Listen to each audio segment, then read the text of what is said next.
les amis, j'espère que vous allez bien. Aujourd'hui, on est rentré hier à la maison et là, on n'a pas de clim, c'est-à-dire que il fait dans la maison 33 degrés. Ce matin, il faisait 31, là, c'est en train de monter parce que du coup, c'est... J'arrive, mon amour. Tiens, mon bébé. Chut.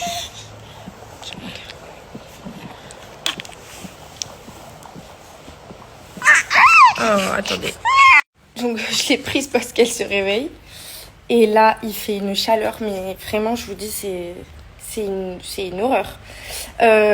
Donc voilà, on est rentré hier, donc là, on n'a pas de clim. Il y a la piscine qui est verte, donc on va s'occuper de la maison, là, aujourd'hui. Il faut aussi s'occuper d'aller faire quelques petites courses. Coucou! Coucou, amour! Mon bébé! En tout cas, vous, j'espère que vous allez bien. J'ai pas fait de story hier, ni avant-hier, parce que pour ceux qui ont suivi, il y a un déferlement de haine suite aux épisodes de C'est la famille qui se passe en ce moment sur mes réseaux sociaux. Donc j'ai préféré tout simplement ne pas trop faire de story pour prendre du recul sur la situation, parce que franchement, je trouve que autant les réseaux, ça peut être hyper cool et on peut pas prendre que le bon sur ça, parce que voilà, c'est notre quotidien et ça fait partie de notre vie et tout, et donc forcément il peut pas y avoir que du bon. Mais là, c'est que franchement, je ne comprends pas à comment en fait des gens peuvent avoir une haine aussi profonde envers quelqu'un qui voit à travers un épisode à la télé, pour se permettre de dire des choses aussi odieuses, aussi affreuses. Parce que franchement, je vais pas faire la meuf genre ouais, ça me touche pas, parce que franchement ça m'a grave touchée, parce que quand ça touche à mon rôle de mère, quand ça touche à ma famille, bah c'est pas pareil, ça me fait vraiment de la peine. Et là, franchement, j'ai pris un coup, parce que je me suis dit, mais autant les réseaux c'est cool, autant ça peut être hyper dur. Genre, je comprends pas les gens, comment ils peuvent être aussi méchants. Donc, comme j'ai dit sur Snap, j'ai pas envie d'étaler et de me justifier sur comment, quoi, qu'est-ce. Je suis dans mon rôle de mère, dans mon rôle de femme à la maison ou autre. Je sais comment je suis, Pagaille sait comment je suis. Il y a des bons moments, il y a de très mauvais moments aussi, comme on l'a passé dans mon postpartum, post-accouchement. Ça n'a pas été tous les jours évident. Paga aussi de son côté le reconnaît. Nous, on sait ce qu'on a vécu, on sait pourquoi on l'a vécu, et en fait, j'ai pas envie de me justifier. Voilà, je sais qu'il y a des bonnes personnes qui me suivent, je sais que je suis soutenue par une communauté incroyable depuis 3 ans, et c'est pour ça que j'ai envie de garder que le positif. En tout cas, les vacances, c'était vraiment trop cool. On est allé chez des amis en Corse.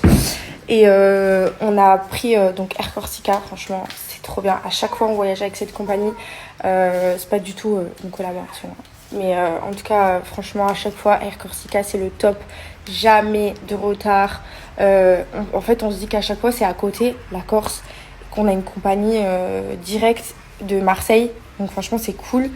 Puis voilà, en plus le personnel de Air Corsica, à chaque fois c'est cool. Donc enfin, en fait, on adore voyager là-bas et prendre du temps pour nous, quelques jours, quand c'est à côté, surtout avec Georgia, c'est bien de ne pas faire des vols trop longs. Donc voilà, et c'était vraiment des très bonnes vacances. Mais là, maintenant, on est rentré. Donc maintenant, c'est fini les vacances, mon bébé. Je vais vous mettre des photos de Georgia, parce qu'elle est trop belle, mon bébé. Petit débrief aussi sur comment ça se passe maintenant avec ce petit bébé d'amour, parce qu'elle va faire 4 mois, donc dans quelques jours, là, dans 4 jours il me semble. Donc le 28, elle fait 4 mois. Et elle fait pas ses nuits, elle prend toujours son biberon la nuit. Elle en prend un entre 21h et 22h. Et après, elle en prend un entre 1h et 2h du matin. Et ensuite, c'est 6h. Parfois, elle tarde un petit peu plus, ou parfois, elle le prend un peu plus tôt. Et voilà, ça ne nous dérange pas, hein. On n'essaye pas du tout de lui enlever son biberon. C'est elle qui décidera quand elle sera prête à le faire. Elle dort avec nous, voilà. Parce que la nuit, elle a pas mal d'angoisse. Donc, on la prend entre nous. Elle dort au milieu. Et franchement, ça se passe bien la nuit. Elle dort, elle pleure pas, nickel. La journée, ça commence à aller beaucoup mieux aussi. À part qu'elle fait un peu encore les dents.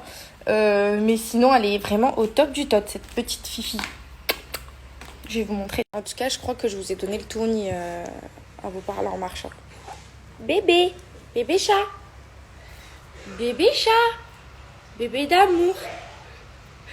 Qu'est-ce que tu regardes comme ça? Qu'est-ce que tu regardes comme ça? Et oh, coucou mon bébé. Coucou. Je suis arrivée, j'ai pris une douche fraîche, ça fait du bien. Et j'en profite pour me... Là, j'ai fait le... Donc ça, c'est le gommage fermeture.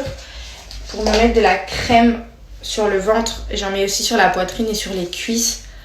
C'est ce que je fais depuis mon post-accouchement. Ce que j'ai fait pendant ma grossesse et avant aussi pour éviter que ma peau craque et pour éviter d'avoir de nouvelles vergetures. Parce que pour celles qui savent, j'en ai beaucoup ici. Et c'est vrai que j'avais vraiment peur de craquer au niveau du ventre pendant ma grossesse. Et on m'a dit que le corps continuait vraiment à changer après. Donc je continue vraiment à être sérieuse et régulière sur les huiles et les crèmes. Parce que j'ai pas craqué pendant la grossesse, j'ai pas envie de craquer après.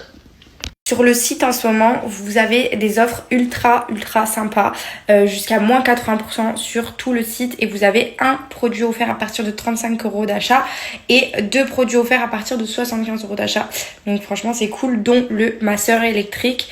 Je vais vous mettre le lien de Sailblue et je vous laisse aussi l'offre, donc bien écrite, bien détaillée juste ici.